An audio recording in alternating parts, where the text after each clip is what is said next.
نستعينه ونستغفره ونؤمن به ونتوكل عليه ونعوذ بالله من شرور أنفسنا ومن سيئات أعمالنا من يهده الله فلا مضل له ومن يضلله فلا هادي له ونشهد أن لا إله إلا الله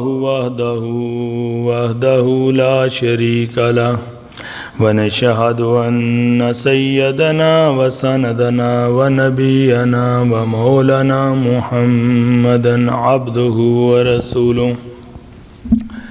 فأعوذ بالله من الشيطان الرجيم بسم الله الرحمن الرحيم يا أيها الناس أنتم الفقراء إلى الله والله هو الغني الحميد اللهم صل على سيدنا محمد وعلى آل سيدنا محمد وبارك وسلم. سب اونچی آواز میں پڑھیں. اللہم صلی علی سیدنا محمد وعلی آل سیدنا محمد وبارک وسلم. اللہم صلی علی سیدنا محمد وعلی آل سیدنا محمد وبارک وسلم. جو آیت مبارک میں نے تلاوت کی، اللہ سبحانہ وتعالیٰ اس میں فرماتے ہیں یا ایہا الناس انتم الفقراء الی اللہ، کہ اے انسانوں تم سب کے سب اللہ پاک کے سامنے محتاج ہو، فقیر ہو، بیگر ہو. کہ جو یہ بادشاہ بھی ہے وہ بھی فقیر ہے کہ میری بادشاہت نہ چلی جائے ہیں، اور فقیر تو ہے ہی فقیر. اس طرح امیر بھی اس کے سامنے فقیر ہے کہ میری امیریت کہیں چلی نہ جائے، نقصان نہ ہو جائے کاروبار میں. اسی طرح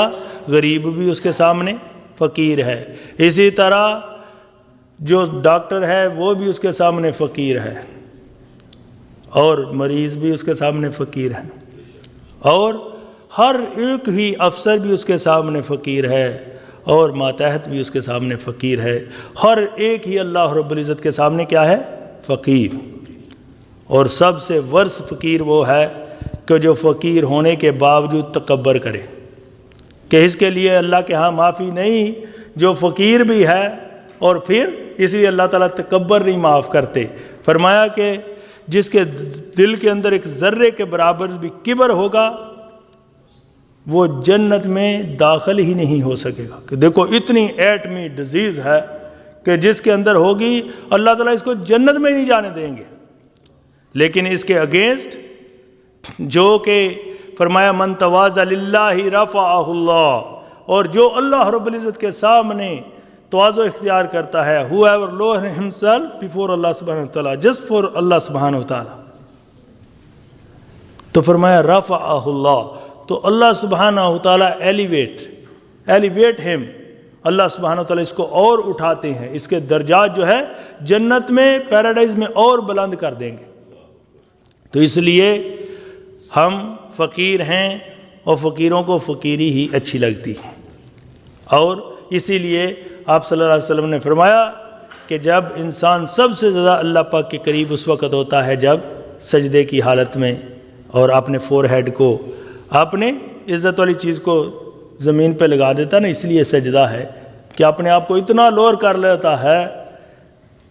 تو اس وقت اللہ تعالیٰ کے ہاں اس کی عزت ہوتی. اور جب دوسرا وقت جب انسان اپنے ہاتھوں کو کشکول کی طرح بناتا ہے، اس میں بڑی تواضع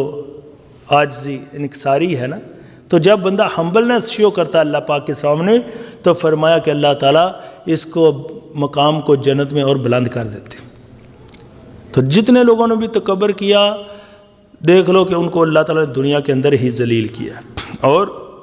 اس لیے اللہ پاک فرماتے ہیں کہ کسی اور کو اس لیے نہیں جو ہے تکبر اور پریز کسی اور کو جو ہے وہ نہیں سوٹ کرتی، کیونکہ واللہ هو الغنی الحمید، اللہ از دا رچ اینڈ اللہ سبحانہ وتعالی worthy آف آل پریز۔ اللہ تعالیٰ ہی غنی ہے اور جو کہ بے نیاز ہے، اور اللہ تعالیٰ کی ذات پاک جو ہے حمید ہے کہ worthy آف آل پریز۔ جو کچھ بھی کوئی کر رہا ہے، جس نے بلڈنگ بنائی تو بھائی تعریف اس کی نہیں، کیونکہ تعریف تو اس کی ہے جس نے یہ سارا مٹیریل پیدا کیا، جس نے اس کو یہ سینس اور ٹیلنٹ دیا، عقل دی۔ اسی بندے کا اللہ تعالیٰ ایک سیل پھیر دیتا ہے دماغ کا تو وہ پاگل کہلانا شروع ہو جاتا ہے، وہ انجینئر اور ڈاکٹر اور مولانا۔ تو اس سے پتہ چلا کہ ساری تعریفیں کس کی ہیں؟ اللہ رب العزت کی۔ اس لیے اللہ پاک فرماتے ہیں کہ ڈرو اس اللہ سے، ان یشاء یذہبکم ویأتی بخلق جدید، if he will so he could destroy you and bring you about new creation۔ فرمایا کہ اللہ تعالیٰ اگر چاہے تو تم سب کو ڈسٹروائے کر دے اور تمہاری جگہ ہلاک کر کے تمہیں تو نئی کریشن لے آئے۔ جیسے کتنے کو ہم سے پہلے جو 100 سال لوگ تھے، سب کو اللہ نے ڈسٹروائے کر دیا نا۔ اس میں کتنے بادشاہ تھے، کتنے امیر تھے، کتنے ڈاکٹر تھے، کتنے عالم تھے، سارے کے سارے گئے۔ تو فرمایا کہ تمہاری جگہ اور لوگوں کو لے آئے گا۔ تو اس لیے ہماری خوش قسمتی ہے کہ جو اللہ تعالیٰ نے ہمیں کمینڈ کیا ہے، حکم دیا ہے، اس کو جو فرما برداری کر لے گا، یہ اس کے اندر اس کی کامیابی ہے۔ اور جو اس اللہ تعالیٰ کے حکموں کو توڑے گا، نبی پاک صلی اللہ علیہ وسلم کے طریقوں کو چھوڑے گا، اس کے لیے اس دنیا کے اندر بھی ناکامی ہے اور آخرت میں تو ہے ہی بہت بڑی ناکامی۔ اور فرمایا کہ یہ سارا کچھ کرنا وما ذالک علی اللہ بعزیز، and that is not hard for اللہ سبحانہ وتعالیٰ۔ کیسے اللہ پاک کرے کہ جیسے کتنی جنریشنوں کو اللہ تعالیٰ نے ہلاک برباد کر دیا، اور ان کی ڈویلنگ کے اندر ہم روزانہ چلتے پھرتے ہیں کہ وہ پہلے لوگ ان گھروں میں رہتے تھے، اب نہیں رہتے۔ تو اس لیے میرے بھائیوں اور بہنوں جو بات کر رہے تھے کہ ہم سارے اپنے رب کے سامنے فقیر ہیں، اور فقیروں کو چاہیے کہ اس کے در سے ہی مانگیں۔ اللہ پاک فرماتے ہیں کہ جو لوگ اللہ رب العزت کے علاوہ اوروں سے مانگتے ہیں، کہ انہوں نے تو ایک مکھی بھی نہیں پیدا کی، ایک مچھر کو بھی نہیں بنایا، تو پھر کتنی بڑی بے وقوفی ہے اس بندے کی کہ جو یا اس عورت کی جو کہ اللہ رب العزت کو چھوڑ کے کسی اور سے مانگے۔ اس لیے حضور پاک صلی اللہ علیہ وسلم نے فرمایا الدعاء هو العبادہ، دعا از ورشپ، ثم قرأ، پھر آپ صلی اللہ علیہ وسلم نے قرات کی یہ آیت مبارک وقال ربکم ادعونی استجب لکم، کہ آپ کا رب کہتا ہے مجھ سے دعا کرو، میں تو دعا کا قبول کرنے والا ہوں۔ دنیا میں تو بار بار کسی سے مانگو وہ تنگ ہوتا ہے، لیکن اللہ رب العزت جو ہے اعلانات کروا رہا ہے کہ مجھ سے مانگو، جتنا بھی مانگو گے اتنا ہی وہ راضی ہوگا۔ اور فرمایا من لم یسأل اللہ یغضب علیہ، اور جو نہیں مانگتا اس سے ناراض ہوتا ہے۔ دنیا کے معاملے سے الٹ ہے ہر معاملہ، کہ دنیا میں دیکھو نا ہم بار بار مانگے وہ بندہ تنگ ہوتا ہے جس سے مانگا جاتا ہے، لیکن اللہ تعالیٰ خوش ہوتے ہیں جو جتنا زیادہ اس سے مانگتا ہے۔ دنیا میں ہم جس چیز سے ڈرتے ہیں اس سے بھاگتے ہیں، شیر سے ڈرتے ہیں بھاگتے ہیں، اور کسی وحشی جانور کو دیکھ کے بھاگتے ہیں، لیکن اس کے ڈر کی وجہ سے۔ لیکن جو اللہ تعالیٰ سے ڈرتا ہے وہ اور اللہ پاک کے قریب ہو جاتا ہے۔ تو اس لیے اللہ پاک کسی پہ دو خوف نہیں ڈالتے کہ اس دنیا میں بھی اللہ تعالیٰ سے ڈرے اور آخرت میں بھی خوف ہو، نہیں۔ جو اس دنیا میں ڈرے گا وہاں پہ کوئی خوف نہیں، اور جو اس دنیا میں نہ ڈر ہو کے رہا پھر وہاں کے لیے ہمیشہ کے لیے خوف ہی خوف ہے۔ تو اس لیے اللہ سبحانہ و تعالیٰ جو ہے اپنے بندوں کو یہ جو فقیر ہیں جو دعا کرتے ہیں ان کی قبول فرماتے ہیں۔ اسی لیے حضرت ابو ہریرہ رضی اللہ عنہ سے روایت ہے، امام ترمذی رحمۃ اللہ علیہ نے ترمذی شریف میں روایت کیا ہے، فرماتے ہیں کہ ان نبی صلی اللہ علیہ وسلم قال، کہ رسول اللہ صلی اللہ علیہ وسلم said ثلاث دعوات مستجابات، 3 du'as اللہ سبحانہ وتعالی surely answered۔ 3 دعا جو ہے اللہ تعالیٰ 3 دعائیں جو ہے ضرور قبول کرتے ہیں 3 لوگوں کی، اور فرمایا لا شک فیہن، دیر از نو ڈاؤٹ ان اٹ، کوئی شک نہیں ان کے اندر کہ اللہ تعالیٰ یہ قبول نہیں کرتے، اور جو شک کرے تو پھر وہ سب سے بڑا بیوقوف ہے، کہ اللہ تعالیٰ نے اس میں فرمایا شک نہیں ہے، اور فرمایا کہ سب سے پہلی دعوت والد،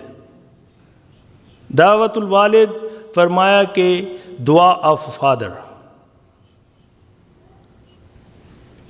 دعا آف فادر، فرمایا کہ باپ کی دعا، آپ صلی اللہ فرمایا کہ باپ کی دعا کو اللہ تعالیٰ رد نہیں کرتے، اور باپ کی دعا اس کی اولاد کے لیے ایسے ہے جیسے نبی کی دعا اس کی امت کے لیے۔ اب دیکھو اللہ تعالیٰ نے آپ کو ایسی حرمت بخشی ہے کہ ہم والد ہیں، تو سم ٹائم ہم اپنے جو اللہ تعالیٰ نے ہمیں ایک حرمت دی ہے، یہ جو ایک مقام دیا ہے، اس کو ہم یوز نہیں کرتے۔ اور دوسرا فرمایا دعوت المسافر، اور مسافر کی دعا، کہ جو کوئی مسافر دعا کرتا ہے اللہ سبحانہ و تعالیٰ اس کی دعا کو بہت زیادہ جلدی قبول کرتے ہیں۔ تو اس لیے ہمیں چاہیے کہ ہمیں اپنے ماں باپ کی دعائیں لیں، آپ کے باپ کی دعائیں۔ بہت سارے لوگ ہوتے ہیں کہ ماں کے ساتھ تو بڑا اچھا سلوک کرتے ہیں لیکن باپ کو پوچھتے نہیں۔ اور فرمایا ودعوت المظلوم، اور اپریسڈ ون جو ہے، مظلوم جو ہے، اس کی دعا، دعا آف اپریسڈ، کہ جس کے اوپر مظلوم ہے، ظلم ہوا ہوتا ہے، اس کی دعا کو بھی اللہ تعالیٰ رد نہیں کرتے۔ اس لیے حضور پاک صلی اللہ علیہ وسلم نے فرمایا اتق دعوت المظلوم، fear the cursed of oppressed one, کیوں کہ فرمایا فَإِنَّهُ، بے شک، فرمایا کہ لَيْسَ بَيْنَهُ وَبَيْنَ اللَّهِ حِجَاب، so there is no veil and screen between oppressed one and Allah subhanahu wa ta'ala۔ کہتے ہیں آپ صلی اللہ علیہ وسلم نے فرمایا کہ بنی اسرائیل کے اندر ایک عورت تھی، تو وہ جو وہاں کا بادشاہ تھا، اس نے اپنا کھیسل کے لیے کوئی جگہ چوز کی، تو وہ یہ جو ویڈو لیڈی تھی، بڑی اس وقت کی بنی اسرائیل کی نیک عورت تھی، تو وہ بڑی غریب تھی، لیکن اس کا گھر جو ہے نا وہ کھیسل کے سامنے آتا تھا جہاں وہ بنانا چاہتا تھا۔ تو انجینئر جو اس کے انجینئر تھے، انہوں نے بتایا کہ اگر یہ نہ ہو یہاں پہ تو پھر بہت ہی اچھا یہ سارے ویو کو جو ہے نا بلاک کر رہا ہے، اس کا چھوٹی سی جو جھونپڑی ہے نا۔ تو انہوں نے کہا بھئی یہ گھر جو ہے نا آپ ہمیں دے دو اور تمہیں ہم پیسے دے دیتے ہیں۔ اس بڑھیا نے کہا کہ یہ میرے خاوند کی نشانی ہے، اس لیے جتنی میری باقی تھوڑی سی زندگی رہ گئی ہے میں اسی میں گزارنا چاہتی ہوں، میں کہیں اور جگہ نہیں جانا چاہتی، تو میرے مرنے کے بعد آپ لے لینا۔ انہوں نے کہا نہیں جی یہ تو ہمیں ابھی چاہیے۔ اس نے کہا کہ میں تو نہیں یہ دے سکتی۔ اس کے بعد انہوں نے بھی کہا کہ اس پہ نظر رکھنا، جب یہ کہیں جائے گی نا تو اس کا ساری صفائی کر دینا۔ وہ ایک دفعہ اپنے کسی رشتہ داروں کو ملنے کے لیے گئی، جب وہ واپس آئی تو وہ سارا انہوں نے اس کی جھونپڑی کو گرا گرو کے سارا وہاں پہ اپنے گارڈن میں جو کچھ بھی بنانا تھا اس میں شامل کر لیا۔ اب جب وہاں پہ وہ واپس آئی تو وہ جو کھیسل والوں کو پوچھا کہ بھئی میرا گھر تھا، کہتے کون سا گھر، تمہیں کوئی نشان نظر آ رہا ہے؟ اس نے کہا میری جھونپڑی تھی ایسا بنا ہوا۔ اس نے کہا کہ کوئی چیز تمہیں نظر آ رہی ہے؟ اب جب ہر ایک اس کا ایسے مذاق اڑا رہے، اب اس نے آسمان کی طرف دیکھا، کہا یا اللہ میں تو ایبسنٹ تھی لیکن تو تو پریزنٹ تھا، میں تو موجود نہیں تھی لیکن تو تو کبھی غائب نہیں ہوتا۔ جب اس نے ایسے جو ہی آہ نکلی اس کے دل سے تو اللہ تعالیٰ کی طرف سے اسی وقت حکم ہوا، اس کا پورا کھیسل سمیت سارے کے سارے اس کے فیملی ممبر جو تھے اللہ تعالیٰ نے زمین کے اندر دنسا دی۔ تو اس لیے میرے بھائی اور بہنوں ہمیں بچنا چاہیے کہ کسی مظلوم کی بد دعا سے۔ ہم لوگوں کی دعائیں لیں، بد دعا نہ لیں۔ اب سوچو کہ اگر اتنا سا ظلم کرنے پہ صرف مال کا تھا تو یہ اللہ تعالیٰ نے حال کر دیا، تو جو لوگ آج کے دور میں دوسرے لوگوں کی معصوموں کی جانیں لے لیتے ہیں، ان معصوم بچوں کی، عورتوں کی، تو بھائی ان کا اللہ تعالیٰ کے ہاں کتنی ذلت اور رسوائی ہوگی ایسے لوگوں کے لیے۔ تو اللہ تعالیٰ ہمیں جو ہے اپنے ماں باپ کی دعائیں لینے کی توفیق عطا فرمائے اور مظلوم کی بد دعا سے بچنے کی توفیق عطا فرمائے۔ اور آپ دیکھیں کہ حضرت ابراہیم علیہ السلام انہوں نے جب آگ سے باہر نکلے نا تو پھر اللہ تعالیٰ کی طرف سے حکم ہو گیا کہ یہاں سے اب آپ ہجرت کر جائیں، تو انہوں نے فرمایا وقال انی ذاہب الی ربی سیہدین، کہ میں تو جا رہا ہوں یہاں سے رب کے حکم سے، اور فرمایا کہ ہی ول گائیڈ می۔ اور دیکھو کہ اب ظلم ہوا تھا نا، انہوں نے سارے ایون قوم اور ماں باپ بھی آپ کے دشمن بنے ہوئے تھے، تو اس کے بعد کیا کیا، جب وہاں سے نکلے تو مسافر بھی بن گئے، ظلم بھی ہوا تھا، مسافر بھی بن گئے، تو فوراً کیا کہا رب ہب لی من الصالحین۔ اب باپ بھی تھے نا، تو یہ تینوں چیزیں دیکھیں ان کے اندر جمع ہو گئی ایک وقت میں، تینوں حرمتیں، تو انہوں نے بھی دیکھو کہ موقع سے کیسا فائدہ اٹھایا، فوراً کہا کہ رب ہب لی من الصالحین، اللہ سبحانہ وتعالیٰ گرانٹ می رائچیس پائس سن۔ تو اللہ پاک نے بھی اسی وقت، کیونکہ جس طرح موقع کے مناسبت کی بات کی جائے تو لوگوں کو اچھی لگتی ہے، اسی طرح جب موقع مناسبت کے مطابق دعا کی جائے تو پروردگار کو بڑی اچھی لگتی ہے، اور دعا اس کو فوراً ہی وہ اللہ پاک قبول کر لیتے ہیں، تو اس لیے ہم ایسے موقعوں کو اپنے ہاتھ سے جانے نہ دیں۔ تو انہوں نے جب یہ کہا کہ رب حب لی من الصالحین، تو ادھر سے بھی جواب آیا فبشرناہ بغلام حلیم، تو اللہ سبحانہ وتعالی سے we gave him glad tidings of forbearing boy، کہ انہوں نے تو صالحین صرف مانگا تھا نا، یہ بھی نہیں کہا تھا بیٹا دینا کہ اولاد دے یا اللہ جو اچھی ہو نیک ہو، تو ادھر سے دعا آئی کہ دعا کا جواب آیا کہ ہم تمہیں حلیم، نرا صالح نہیں ہوگا، حلیم ایسا بیٹا دیں گے کہ تو اس کے گردن پہ چھری بھی چلا دے گا تو وہ چیں چوں نہیں کرے گا، ایسا بیٹا۔ تو اللہ تعالیٰ کی ذات پاک دیکھو کہ انہوں نے موقع کی مناسبت کے مطابق دعا کی نا، تو اللہ تعالیٰ کی ذات پاک نے فوراً ہی ان کی دعا کو قبول فرما لیا، اور فرمایا فَلَمَّا بَلَغَ مَعَهُ سَعْيًا، پھر جب وہ اس عمر تک پہنچے کہ بالغ ہو گئے، آپ کے ساتھ اس وقت صحیح جوانی میں آگے بالغ ہو گئے حضرت اسماعیل علیہ السلام، تو پھر انہوں نے کیا فرمایا، فرمایا قال یا بنی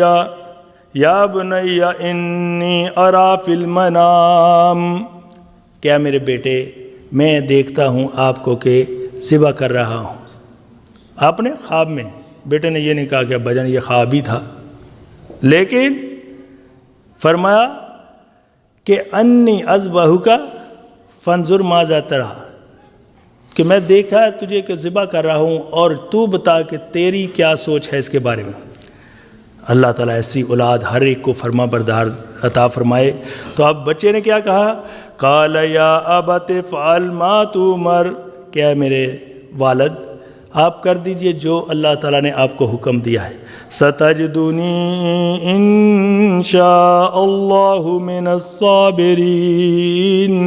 اور فرمایا کہ انشاءاللہ اللہ تعالیٰ نے چاہا تو آپ مجھے صبر والوں میں سے پائیں گے۔ اب دیکھو انہوں نے یہ نہیں کہا کہ میں صبر کروں گا، یہاں پہ دیکھو ہمیں کتنا کچھ سکھایا ہے کہ یعنی ہر توفیق وما توفیق الا باللہ، ہر توفیق اللہ رب العزت کی طرف سے ہے۔ تو انہوں نے فرمایا کہ انشاءاللہ اگر اللہ نے چاہا تو آپ مجھے صبر والوں میں سے پائیں گے، یہ نہیں کہا کہ میں صبر والا ہوں گا، فرمایا کہ اور بھی آپ کے بہت سارے لوگ ہیں صبر والے، تو مجھے ان میں سے پائیں گے۔ کہ ہمبلنس دیکھو، عاجزی دیکھو، لیکن ابھی کے دیکھو اور صبر کرنے والے تو چھوٹا چھوٹا صبر ہوگا نا، گردن پہ چھری چلانا کتنا بڑا صبر ہے، لیکن اس وقت بھی کوئی تکبر اور غرور کی بات نہیں کی، فوراً کہا کہ آپ ان کے اندر مجھے پائیں گے۔ اب دیکھیں کہ جب وہ ذبح کرنے کے لیے تیار ہو گئے، وہ ذبح ہونے کے لیے تیار ہو گئے، ایون اللہ پاک فرماتے ہیں فَلَمَّا أَسْلَمَا وَتَلَّهُ لِلْجَبِينِ، پھر جب کہ حضرت ابراہیم علیہ السلام نے ان کو جو ہے ان کی جبین کے اوپر جو ہے لٹا لیا، اور چھری جو تھی انہوں نے اپنا کہا کہ اب یا بتی میرے ابا جان آپ جو ہے نا میری ٹانگیں بھی باندھ لیں اور میرے ہاتھ بھی باندھ لیں، کہ ایسا نہ ہو کہ اس وقت میرا کوئی ہاتھ پاؤں آپ کو لگ جائے کہ اتنی بھی بے ادبی ہو۔ تو فرمایا کہ جب ایسا کر لیں تو میرا جو ہے یہ کرتا میری امی جان کو دے دینا ہے، کہ ان کو تسلی آ جائے جب وہ دیکھیں کریں۔ اب آپ سوچیں میرے بھائی اور بہنوں، ہم اپنے ماں باپ کی کتنی نافرمانیاں کرتے ہیں، ہمارا کیا حال ہوگا قیامت کے روز کہ جو بچے چھوٹی چھوٹی باتوں کے اوپر اپنے ماں باپ کی بے ادبیاں کرتے ہیں۔ اس لیے حضور پاک صلی اللہ علیہ وسلم نے فرمایا کہ 2 گناہوں کی سزا اللہ تعالیٰ اس دنیا میں ہی بندے کو دیتے ہیں، ان میں سے ایک گناہ فرمایا کہ جو اپنے ماں باپ کا نافرمان ہوتا ہے، اس کو لیٹر اور سونر اللہ تعالیٰ کی ذات پاک اس دنیا میں ہی ذلیل و خوار کر دیتی ہے، اس بندے کے پاس سکون نہیں ہوگا۔ اور دوسرا جو تکبر کرنے والا ہے، کہ جو ہماری بات چل رہی تھی کہ عاجزی ہے دعا کرنے میں، ہمبلنس ہے دعا کرنے میں، اور دوسرا جو اپنے رب سے نہیں مانگتا، اس لیے فرمایا وقال ربکم ادعونی استجب لکم، آپ کا رب کہتا ہے مجھ سے دعا کرو اور میں تو تمہاری دعاؤں کا قبول کرنے والا ہوں۔ اور فرمایا ان الذین یستکبرون عن عبادتی سیدخلون جہنم داخرین، اور بے شک جن لوگوں نے میری عبادت سے سرتابی کی تو ان کو پھر میں ذلت کے ساتھ جہنم میں ڈالوں۔ تو اللہ پاک فرماتے ہیں کہ جب اس نے لٹا لیا وَنَادَيْنَاهُ أَن يَا إِبْرَاهِيمُ، تو ہم نے اس کو ندا دی، آواز دی، اے ابراہیم، وَقَدْ صَدَّقْتَ رُؤْيَا إِنَّ كَذَلِكَ نَجْزِي الْمُحْسِنِينَ، کہ بے شک آپ نے خواب کو سچ کر دکھایا۔ اور اللہ تعالیٰ کی ذات پاک فرماتے ہیں، اب اللہ پاک جو فرما رہے ہیں، فرمایا ان ھذا لہو البلاء المبین، کہ بے شک یہ تو بہت ہی بڑا ٹرائل تھا۔ اب سوچو نا ہمارا بچہ صرف پتہ چلے کہ ایک بیماری لگ گئی ہے تو کتنا پریشان ہوتے ہیں، کہ سوچو جو کہ چھری اپنے بیٹے پہ چلا دے اس کی گردن پہ، کتنی بڑی آزمائش ہوگی۔ تو اللہ پاک بھی فرماتے ہیں کہ یہ بہت بڑی آزمائش تھی۔ وَبِذِبْحٍ عَظِيمٍ وَفَدَيْنَاهُ بِذِبْحٍ عَظِيمٍ، تو اللہ پاک فرماتے ہیں ہم نے بھی پھر اس کو فدیے میں، تحفے میں جو ہے بہت ہی بڑا انعام دیا، کہ یہ انعام دیا کہ وہ جو مینڈا تھا اپنے پاس سے جنت سے بھیجا۔ آج ہمیں دیکھو نا پریزیڈنٹ صرف آٹوگراف دے دے نا تو کتنا خوش ہوتا ہے، تو جس کو اللہ تعالیٰ اپنے پاس سے فرمایا کہ ہم نے وہاں سے ہی بھیجا، اور بڑی نعمت کیا عطا کی، وَتَرَكْنَا عَلَيْهِ فِي الْآخِرِينَ، تو فرمایا کہ پھر ہم نے اس کا تذکرہ جو ہے آخر میں بعد میں آنے والوں میں چھوڑ دیا۔ اب کتنے ہزار سال ہو گئے حضور پاک صلی اللہ علیہ وسلم کو، 1437 سال، ان سے پہلے حضرت عیسیٰ علیہ السلام کو 570 سال، ان سے پہلے حضرت موسیٰ علیہ السلام کو 1500 سال، اور ان سے پہلے حضرت ابراہیم علیہ السلام 5000 سال کے بعد بھی دیکھو کہ ہم ان کا تذکرہ کر رہے ہیں۔ میرے بھائیوں اور بہنوں یہ یاد رکھ لو، جو بھی اللہ تعالیٰ کی فرما برداری کرے گا، اللہ تعالیٰ کا بندہ بن کے رہے گا، اس کے حکموں کی پیروی کرے گا، اور اس کے نبیوں کے اور اولیاء اللہ کے راستے پہ چلے گا، اللہ تعالیٰ بھی ایسے لوگوں کا جو ہے نام جو ہے ہمیشہ زندہ رکھیں۔ تو اللہ پاک کی ذات فرماتے ہیں وَسَلَامٌ عَلَىٰ إِبْرَاهِيمَ، اور سلام ہو ابراہیم پر، کہ جیسے کہتے ہیں نا شاباش ہو، تو فرمایا کہ سلام ہو ابراہیم پر، کذالک نجزی المحسنین، اور اسی طرح ہم جو ہے جزا اور ریوارڈ دیتے ہیں جو کہ گڈ ڈوئر ہوتے ہیں۔ تو انہ من عبادنا المؤمنین، تو اللہ پاک فرماتے ہیں کہ بے شک وہ ہمارے مومن بندوں میں سے تھا۔ اور جب دیکھو کہ جب بھی یاد رکھیں جب ہمیں کوئی آفت، مصیبت، پریشانی، بیماری آئے تو میرے بھائیوں اور بہنوں اس میں پریشان نہ ہوں، مومن تو جو ہے اس کے اوپر بھی اس کو ثواب ملتا ہے۔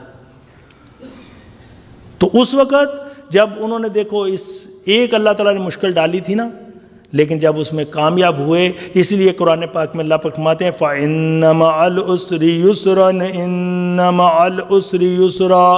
کہ بے شک ہر مشکل کے بعد آسانی ہے، ہر مشکل کے بعد آسانی ہے۔ تو مفسرین اکرام فرماتے ہیں کہ اللہ تعالیٰ نے ایک ہی آیت کو 2 دفعہ ریپیٹ کیوں کیا ہے؟ فرمایا کہ اگر میں ایک مشکل تمہیں دوں گا، ایک ہارڈشپ ہوگی، ایک ڈیفیکلٹی ہوگی، ایک ٹرائل ہوگا، تو 2 خوشیاں دوں گا۔ تو دیکھو جب انہوں نے اس مشکل کے اوپر صبر کیا اور اس ٹرائل میں کامیاب ہوئے تو اللہ پاک فرماتے ہیں وَبَشَّرْنَاهُ بِإِسْحَاقَ، تو پھر اسے ہم نے گلیڈ ٹائیڈنگ دی اسحاق کی، نَبِيًّا مِّنَ الصَّالِحِينَ، اور فرمایا کہ وہ میرے رائچیس نبیوں کے اندر سے تھا۔ تو اس سے پتہ چلا کہ ہم جب اپنے رب سے مانگیں گے تو ہم مانگتے تھوڑا ہیں اور اللہ تعالیٰ کی ذات پاک عطا بہت زیادہ کرتے ہیں، اور اس لیے ہمیں اللہ تعالیٰ سے ہر چھوٹی بڑی چیز جو ہے وہ مانگنی چاہیے۔ حضور پاک صلی اللہ علیہ وسلم جمعہ کا دن تھا تو جمعہ کا خطبہ دے رہے تھے تو ایک بدو آیا، اس نے عرض کی کہ یا رسول اللہ صلی اللہ علیہ وسلم بارش نہیں ہو رہی، اس کی وجہ سے ہمارے مویشی جو ہیں وہ بھی پیاسے ہیں، کھیتیاں اجڑ رہی ہیں، ہمارے فیملی ممبر بھی جو ہے اس قحط سالی کا شکار ہو گئے، تو اللہ تعالیٰ سے دعا کریں کہ اللہ تعالیٰ ہمارے اوپر جو ہے بارش فرمائے۔ تو حضور پاک صلی اللہ علیہ وسلم نے حضرت انس رضی اللہ تعالیٰ عنہ فرماتے ہیں کہ وہیں پہ اپنے رافع یدیہ، اپنے ہاتھوں کو اٹھا لیا۔ اس سے پتہ چلا کہ دعا کرنا ہاتھ اٹھا کے یہ سنت ہے، تو آپ نے اپنے ہاتھوں کو اٹھایا اور اللہ تعالیٰ سے بارش کے لیے جو ہی دعا کی تو حضرت انس رضی اللہ عنہ فرماتے ہیں کہ قسم ہے اس ذات پاک کی کہ آپ صلی اللہ علیہ وسلم کے ہاتھ مبارک کبھی نیچے نہیں آئے تھے، اور آپ کی ریش مبارک، داڑھی مبارک کے اوپر جو ہے نا بارش کے قطرے کہ ایک دم بادل ہی بادل چھا گئے اور بارش شروع ہو گئی۔ فرماتے ہیں کہ اس دن سارے بارش ہوئی، سیٹرڈے کو بارش ہوئی، پھر سنڈے کو ہوئی، منڈے کو، ٹیوزڈے کو، وینسڈے کو، تھرسڈے کو، پھر جمعہ آ گیا۔ اتنی بارش ہوئی کہ آپ فرماتے ہیں حضرت انس رضی اللہ تعالیٰ عنہ کہ وہی ولیجر، بدو یا کوئی اور پھر اٹھ کھڑا ہوا اور اس نے کہا کہ یا رسول اللہ صلی اللہ علیہ وسلم اب تو ہمارے جو ہے نا گھر جو ہے وہ گرنے شروع ہو گئے ہیں، رستے میں گزرنا مشکل ہو گیا ہے، کھیتیاں اجڑنی شروع ہو گئی ہیں، یا رسول اللہ صلی اللہ علیہ وسلم یہ تو سیلاب آ گیا ہے۔ تو اللہ تعالیٰ سے دعا کرے کہ اللہ تعالیٰ کی ذات پاک جو ہے اب بارش کو بند کر دے۔ تو حضور پاک صلی اللہ علیہ وسلم نے پھر دوبارہ ہاتھ اٹھائے اور آسمان کی طرف ایسے اشارہ کیا اور کہا اللہم حوالینا ولا علینا، کہ اے اللہ ہمارے اوپر تو نہ یہاں برسا، اور ویلیوں میں، ماؤنٹینز میں، ان کے اندر جو ہے نا برسا۔ فرماتے ہیں کہ جو ہی آپ صلی اللہ علیہ وسلم نے ایسے اشارہ کیا تھا ہر طرف بادل ہی بادل تھے، لیکن اتنا جتنا تھا نا جگہ مدینہ شریف کی تو اس کے اندر ہول بن گیا کہ جہاں سے صرف سورج کی روشنی آ رہی تھی اور جو ہے سورج نظر آ رہا تھا اور باقی سارے بارش ہو رہی تھی۔ تو دیکھو اس سے پتہ چلا کہ اسی لیے ہمیں نیک لوگوں سے، اللہ والوں سے دعا کرانی چاہیے۔ اس لیے حضور پاک صلی اللہ علیہ وسلم نے فرمایا العلماء وراثۃ الانبیاء، علماء جو ہے انبیاء کے وارث ہیں۔ تو وہ جو وارث ہوتا ہے اس کا بھی اللہ تعالیٰ وہ نعمتیں دیتا ہے۔ اسی لیے ہم جہاں کہیں بھی جس فیسینٹی میں ہوں، اگر کوئی کام اٹک جائے اپنے ماں باپ کی دعائیں لیں، اپنے بزرگوں سے دعائیں کریں، علماء مشائخ سے دعا کرائیں، تو دیکھیں گے کہ اللہ تعالیٰ کی ذات پاک جو ہے مشکلوں کو آسان فرما دیں گے، مشکلوں کو ختم فرما دیں گے، اور ہماری ضروریات جو ہے ان کو پورا کر دیں گے۔ تو اللہ تعالیٰ مجھے اور آپ سب کو جو ہے کثرت سے اللہ تعالیٰ سے مانگنے کی توفیق عطا فرمائے، اور اللہ تعالیٰ کی ذات پاک اللہ کے غیروں سے مانگنے سے ہمیں محفوظ فرمائے۔ وآخر دعوانا ان الحمد للہ رب العالمین۔